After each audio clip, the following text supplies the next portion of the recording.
Tampok sa ating balitang sports, 300 at 76 ang kumpirmadong atleta na lalaban para sa darating na Asian Games 2023. Pahayag yan ni Mayor Bumble Tolentino sa isang press conference kanina umaga. Bukod pa rito, binanggit din ang pagsumiti ng apela ng Philippine Olympic Committee para sa basketball simula nang matapos ang FIBA World Cup.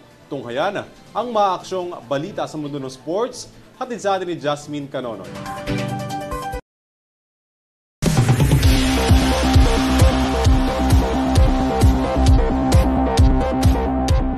Ito na nga ang aksyon para sa balitang sports.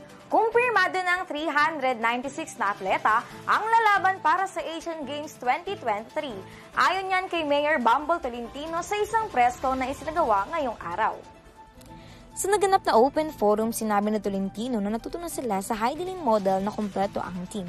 Mayroong psychologist, therapist, nutritionist at doktor para sa mga world-class athletes. Katulad na lamang ni AJ Obiena, Carlo Yulo at marami pang iba. Samantala, ipinaliwanag din ni Tolentino ang pagkakaiba ng Class A at Class B. Class A, those will be funded by the government, by PSC, Philippine Sports Commission, as the funding agency. The Class B are those still willing to compete. Gusto nilang may papakita raw silang galing. Yes, you will be allowed, but KKB yun. Humanap kayo ng sponsor mo. Dagdag pa nito, kapag sila ay nag-uwi ng medalya, magkakaroon rin sila ng incentives galing sa gobyerno. Binanggit din sa press ko ng pag-submit ng apilang POC sa basketball na halos araw-araw nilang pina-follow up matapos ang FIBA World Cup 2023. Well, every day nagpa-follow up kami.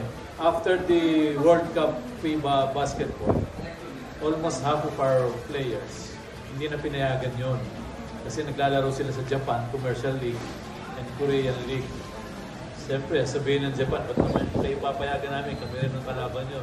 Or white, like sina Dwight, Ramos, etc.